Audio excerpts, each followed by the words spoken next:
Welcome to Not Milk Never Milk. Subscribe if you're lactose intolerant. In this video, I will explain how to cook Mollejas de Res. First, you'll want to prepare your Mollejas by carefully trimming away any extra fat and tough membranes. This step is crucial for a tender and delicious result. After trimming, soak them in cold water with a little vinegar for at least 30 minutes. Then, blanch them in boiling water for about 10 minutes. This helps tenderize them significantly before the main cooking process. Once blanched, let the Mollejas cool completely before slicing them into uniform 1-inch pieces. This ensures even cooking. Now, it's time to add some flavor. Season them generously with salt, freshly ground black pepper, and any other spices you enjoy.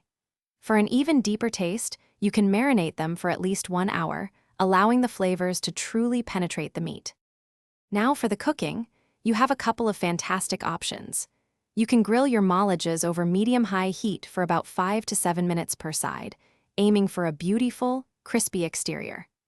Another excellent method is pan-frying them in a hot skillet with just 1 tablespoon of oil until they turn a rich golden brown.